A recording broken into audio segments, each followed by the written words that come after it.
Hello friends, नमस्कार। मैं हूँ राजदीप रघुवंशी। आज हम इस वीडियो में पूरे भारत की जनजातियों का अध्ययन करेंगे। ये जो भी एग्जाम आप एमपीपीएससी, एमपी, एसआई, कांस्टेबल का एग्जाम देते हैं, उन एग्जाम में यहाँ से प्रश्न पूछे जाते हैं। प्रत्येक राज्यों की जनजातियों से प्रश्न होते हैं, तो हमें इससे प्रश्न पढ़ना है। देखिए, भारतीय संविधान के अनुच्छेद 3 आपको जानना होगा कि आर्टिकल 366 के खंड आपको इसका सेक्शन जो आता है 25। भारतीय संविधान के आर्टिकल 366 में राष्ट्रपति को किसी भी जनजाति घोषित करने और जनजाति क्षेत्र स्थापित करने का अधिकार दिया गया है। ठीक है, तो हमें आज इस टॉपिक में आपको भारत की प्रमुख जनजातियों का अध्ययन करना है। हम स्टार्ट करते हैं। चूंकि हम सभी जानते हैं कि भारत में 28 राज्य हैं और 8 केंद्र शासित प्रदेश। कितने बेटा? 28 राज्य और 8 केंद्र शासित प्रदेश हैं। उनसे हम यहाँ पर प्रश्न पूछे जाते हैं, हमें याद करना है। तो अगर हम देखें तो भारत के उत्तर में स्थित जम्मू कश्मीर राज्य है। इस जम्मू कश्मीर राज्य की प्रमुख कुछ जनजातियां हैं, जिनमें हम देखें कि बक्करवाल, गुज्जर, गद्दी और आपकी लद्दाखी। इसी के साथ एक और जनजाति है जिसको हम कह रहे हैं चंपा। तो जम्मू कश्मीर में यदि हम देख रहे हैं तो एक बक्करवाल जनजाति है, गुज्जर है, चंपा है और लद्दाखी है। ठीक है, हम उसके बाद हिमाचल प्रदेश को देखें तो हिमाचल प्रदेश में हमें याद रखना है कि एक जनजाति जो गुड्डी, क्या नाम है? गुड्डी, लाहुली और कनोरा, ये जनजाति आपको कहां मिलेगी? हिमाचल प्रदेश में। और मैं साथ में आपको इन राज्यों की राजधानी भी बताते चलूंगा। तो लद्दाख लेह की राजधानी, जम्मू कश्मीर की श्रीनगर, हिमाचल प्रदेश की आपकी क्या आ जाएगी? 2 राजधानी है, एक है शिमला और एक है धर्मशाला। ठीक है, तो आपको ध्यान रखना है कि हिमाचल प्रदेश में अगर देखा जाए तो हिमाचल प्रदेश में गुड्डी, लाहौली और कनोरा 3 जनजातियां आपको यहाँ पर देखने को मिलती है।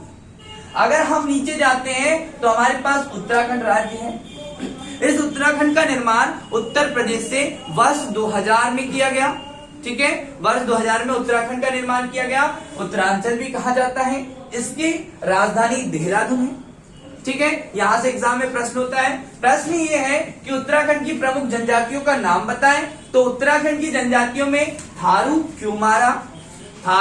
क्यूमारा, नीतिया, भोटिया, खास। कुछ ऐसी जनजाति हमें एक लय में याद करना है। थारू, कोय, मारू, नीति, भोट को भोटिया भी कहते हैं और क्या कहते हैं? भोटिया। ठीक है, और यहां पर खास, ये कहां की जनजाति है? आपके उत्तराखंड की जनजाति है। आपको ध्यान रखना है। पंजाब और हरियाणा, देखिए दोस्तों, प्रश्न कई बार पूछा जाता है कुछ राज्यों से, कुछ जनसंख्या से, कि भारत में सबसे ज्यादा ऐसी जनजाति यदि कहीं मिल रही है तो आपके उत्तर प्रदेश में, और सबसे कम जो है या नहीं के बराबर है तो पंजाब और हरियाणा। पंजाब और हरियाणा में एससी है, ज्यादा क्या है? एससी। और उत्तर प्रदेश में क्या है? एससी। जबकि मध्य प्रदेश में एसटी जनजाति है, जबकि पंजाब और हरियाणा में एसटी जनजाति नहीं है। तो यहाँ पर हम पढ़ क्या रहे हैं? एसटी पढ़ रहे हैं। तो एसटी जनजातियों को जो पंजाब और हरियाणा में बिल्कुल नहीं के बराबर। ठीक है, तो आपको याद रखना है। अब हम चले राजस्थान तो राजस्थान को आप सभी जानते हो। यहाँ की राजधानी यदि देखा जाए तो राजस्थान की राजधानी जयपुर है।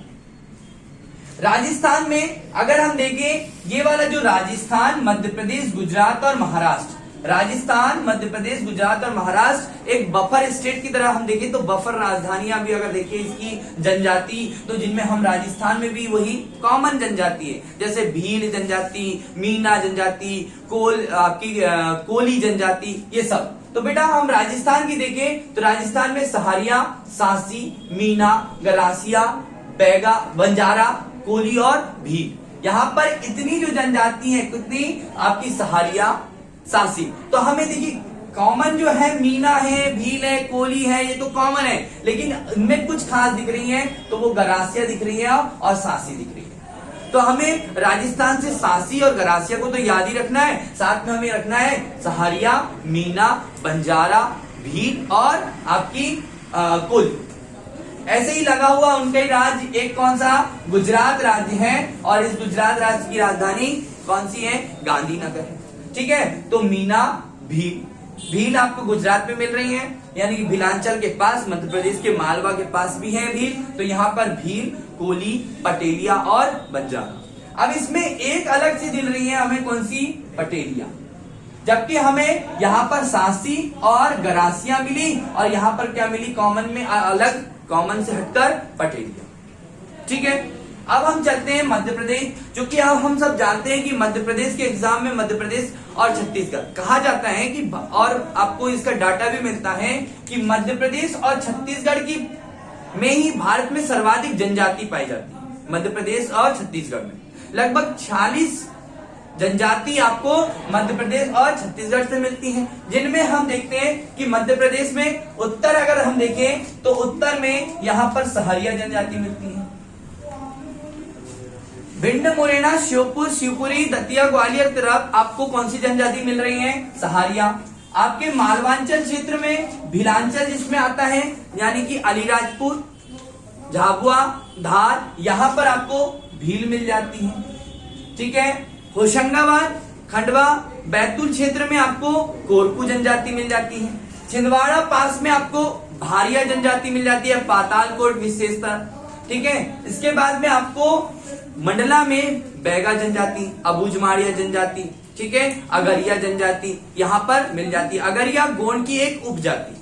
ठीक है, फिर साथ में आपको रीवा तरफ आपको कोल जनजाति मिलती है। तो एग्जाम में यहाँ से प्रश्न पूछा जाता है, कोल जनजाति कहाँ, वास्तव में कोल जनजाति, कोल, मुंडा, हो, ये कहाँ मिलती है, आपके झारखंड में मिलती है, पर हमारे पास लगा हुआ छत्तीसगढ़, छत्तीसगढ़ के मध्य प्रदेश, इसलिए हमारे राज्य में भी कोल जनजाति थोड़ी सी रीवा के तरफ, यानी कि मध्य प्रदेश के पूर्वी क्षेत्र में मिलती है। तो आपको मैंने बताया कौन सी बाती, सहारिया, भील, कोरकू, है ना, गोंड। अब देखिए गोंड जनजाति, तो बेटा एक बात याद रखना कि गोंड जनजाति से प्रश्न है, तो गोंड जनजाति से क्या प्रश्न है कि भारत में का सबसे बड़ा जनजाति समूह जो है वो कौन सा है, गोंड जनजाति। ठीक है, यहां से एग्जाम में प्रश्न आना है। तो मध्य प्रदेश की प्रमुख मैंने जनजाति बताई, गोंड, भील, बैगा, बंजारा, अबुझमारिया, कोरकू, सहारिया, भारिया और अगरिया। ये आपकी कहां की जनजाति बताई मैंने, आपके मध्य प्रदेश। मध्य प्रदेश से लगा हो छत्तीसगढ़, यहाँ पर भी विशेष इसी तरह की जनजाति होगी। यहाँ पर भील नहीं होगी, तो यहाँ पर आपकी कौन सी होगी, कोरवा होगी, है ना, संथाल आ जाएगी, मुंडा हो जाएगी, कोल हो जाएगी। क्यों, क्योंकि झारखंड से लगा हुआ है, और झारखंड की यदि हम देखते हैं तो झारखंड में आती है क्या, मुंडा। आप लोगों ने नाम सुना होगा 1857 की क्रांति के समय बिरसा मुंडा के बारे में। तो मुंडा, हो, संथाल, ये संथाली भाषा जो है हमारे संविधान की अनुसूची 8 में जोड़ी गई है ना, 92वां संविधान संशोधन। इसीलिए इस संथाली भाषा, संथालों की भाषा थी संथाली, इसलिए उनको जोड़ी गई। कोल, उराव, कोरवा, कोरवा छत्तीसगढ़ में मिल रही है, तो यहाँ पर थोड़ा सा कॉमन आ जाती है। इसके बाद में अगर हम चले कहां पर, आगे देखते हैं पश्चिम बंगाल, असम, झारखंड। यहाँ पर सॉम क्या होती है, थोड़ी सी सेम रहती है, लेकिन पश्चिम बंगाल से हमें भूमिज को याद रखना है। भूमिज जनजाति आपके पश्चिम बंगाल से। संथाल भी मिलेगी, उराव भी मिलेगी, लेकिन मिलेगी क्या, भूमिज, ये अलग है। हाँ, इसके बाद में यहाँ पर बोडो मिलती है। क्यों, क्योंकि यहाँ पर बोडो इसलिए मिलती है, असम में भी क्या मिल रही है, यहाँ पे बोडो। सिक्किम जो है हमारे उत्तर में स्थित है। कुछ की राजधानियां मैं बाद में बता दूंगा, एमपी की भोपाल, छत्तीसगढ़ की रायपुर, अभी इसे अटल नगर कह रहे हैं, झारखंड की रांची और पश्चिम बंगाल की कोलकाता। बिहार की क्या हुई, पटना।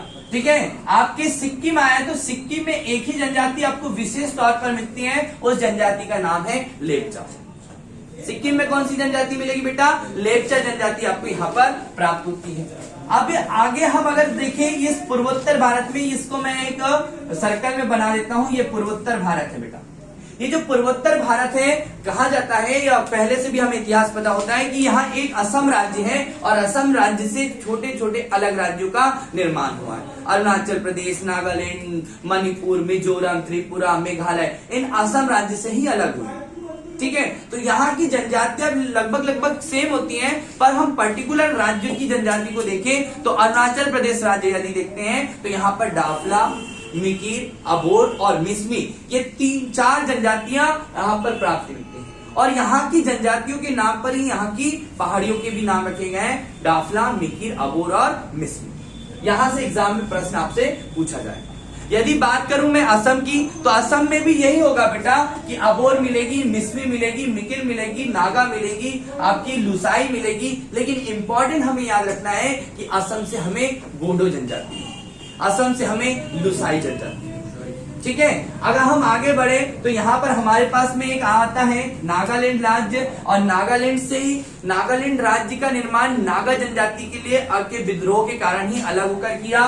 तो नागालैंड में नागा जनजाति मिलेगी। लेकिन यहाँ पर इंपॉर्टेंट एक जनजाति और मिलेगी, नागा प्लस अंगामी। तो आपको यहाँ पर अंगामी भी याद रखना है, नागालैंड की जनजाति नागा और अंगामी, ठीक है। मणिपुर में भी बेटा इसी तरह से कई जनजाति आपको मिलेगी कॉमन। लेकिन आपको मणिपुर से याद रखना है कि मणिपुर में जनजाति कुकी मिलेगी। और आपको एक बात बता दूं कि मणिपुर में कुकी जनजाति है, लेकिन अंग्रेजों के खिलाफ कुका आंदोलन किया गया था पंजाब में, ठीक है। कुकी जनजाति कहां पर है? मणिपुर में, और पंजाब में कुका आंदोलन किया गया था, ठीक है। तो ये आपको एक प्लस क्वेश्चन है, याद रखिएगा, यहां से एग्जाम में प्रश्न बनते हैं। अगला जो है हमारा मणिपुर, और इस मणिपुर से क्या है कि मणिपुर के बाद कुकी हो गई मिजोरम है। आप सभी जानते हैं कि मिजोरम से प्रश्न आ रहा है। तो मिजोरम जो है बेटा, वहां पर एक उसी के नाम की जनजाति होगी जिसको हम कहेंगे मिजो जनजाति, ठीक है। तो मिजो, चकमा, यहाँ पर एक जनजाति भी मिलेगी, कौन सी? चकमा, पावो और लुसाई जनजाति आपको कहां से मिलती है? आपके मिजोरम से, ठीक है। देखिए अभी मैंने आपको पहले भी बताया कि लगभग सभी स्टेट किससे मिलकर अलग होकर बने हैं? असम से अलग होकर बने हैं। तो लगभग यहाँ की जनजातियां भी सेम होती है। अगर हम जाए त्रिपुरा, तो त्रिपुरा देखें तो त्रिपुरा जो है ये तीनों ओर से किससे घिरा हुआ है? बांग्लादेश से घिरा हुआ है। त्रिपुरा किसने? तो तीनों ओर से बांग्लादेश से घिरा हुआ है। और त्रिपुरा में आपको वहां पर मिलती है रियांग नाम की जनजाति, जिसको हम त्रिपुरी नाम से भी जानते हैं, ठीक है। तो त्रिपुरा, रियांग नाम की जनजाति आपको याद रखना। अब हमारे पास में इंपॉर्टेंट एक राज्य आ जाता है जिसका नाम है मेघालय। ये मेघालय राज्य जो है ये आपके असम के पास में निकट है, अर्थात बांग्लादेश के उत्तरी रूप में स्थित। इसमें गारो, खासी और जयंतिया, कौन सी बेटा? गारो, खासी और जयंतिया। क्योंकि हम जानते हैं कि गारो, खासी, जयंतिया मेघालय के पठार में स्थित प्रायद्वीप भारत का भाग है। और मेघालय भी किसका भाग है बेटा? प्रायद्वीप भारत का भाग है। इसलिए यहाँ पे गारो, खासी, जयंतिया यहाँ पर की जनजाति है। और उन्हीं के नाम पर हमने क्या रखा है? पहाड़ियों के नाम भी यहाँ पर रखे। समझ में आया? तो पहाड़ियों के नाम भी हमने गारो, खासी, जयंती के नाम पे रखा है। और यहाँ पर इंपॉर्टेंट एक प्रश्न बनता है कि खासी नाम की जो जनजाति है, इस खासी नाम की पहाड़ी जो है वहां पर मासिम राम नाम का एक क्षेत्र है, और उसमें विश्व की सर्वाधिक वर्षा होती है। तो आपको ये भी प्रश्न यहाँ से याद रखना कि दक्षिण पश्चिम मानसून की बंगाल की खाड़ी की शाखा यहाँ पर आती, कहाँ पर? खासी की पहाड़ी क्षेत्र में, गारो, खासी, जयंतिया में, और यहाँ पर वर्षा करवाती। तो आपके लिए यहाँ पर प्रश्न है मेघालय से। मेघालय में जो 3 जनजाति आपकी कौन सी होगी बेटा? गारो, खासी, जयंतिया। अब यहाँ पर मिकिर भी मिल जाएगी, अन्य भी मिलेगी, लेकिन हमें याद क्या करना है? पर्टिकुलर उस राज्य की जनजाति।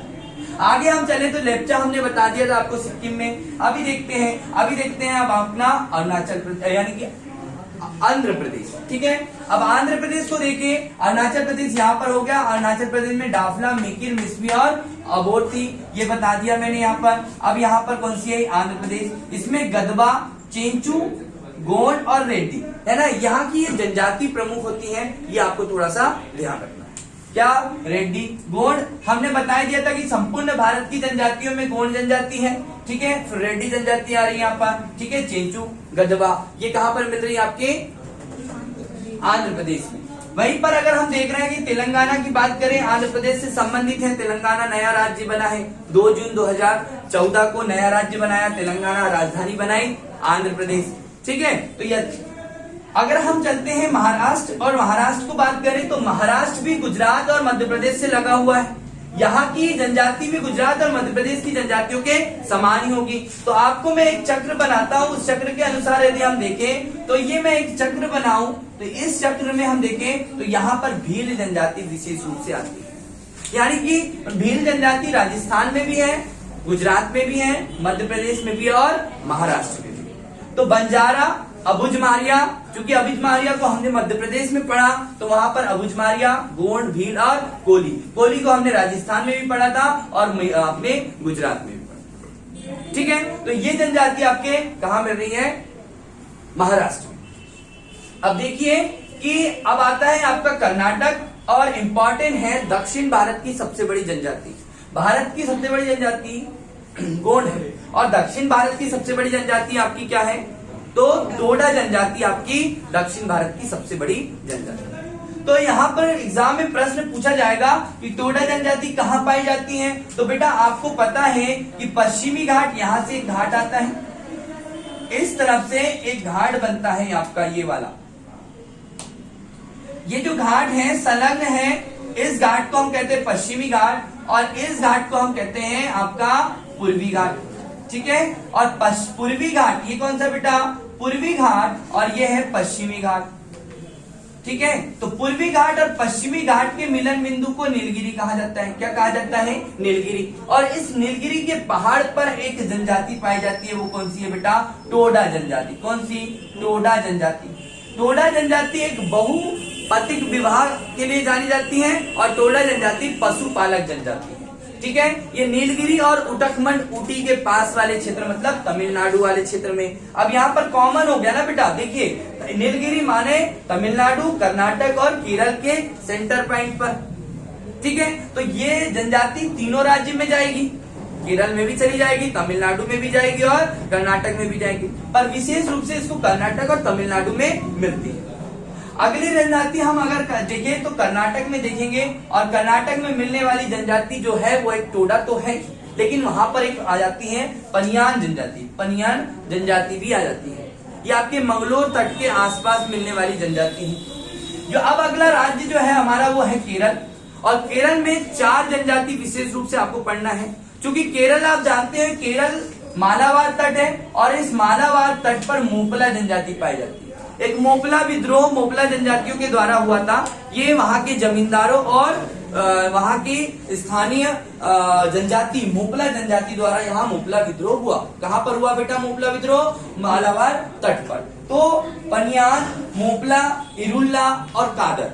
ठीक है, पनियान, मोपला, इरुल्ला और कादर, ये जनजाति जो है आपकी कहां पर है? केरल। ठीक है, अब अगर हम देखें तो अब अगली जो आपकी जनजाति है तमिलनाडु में बेटा कोई बहुत ज्यादा विशेष जनजाति नहीं है, वही टोडा जनजाति, एरू काला जनजाति, तो इतनी विशेष जनजाति नहीं है। अगली अगर हम जनजाति का नाम देखें तो अगली जनजाति में हमारी आती है अंडमान निकोबार द्वीप समूह। तो अंडमान निकोबार द्वीप समूह जो है वहां पर मिलने वाली जनजातियां लुप्त प्राय ये लुप्त होने लगी, धीरे धीरे ये विलुप्त होने लगी है ये जनजातियां।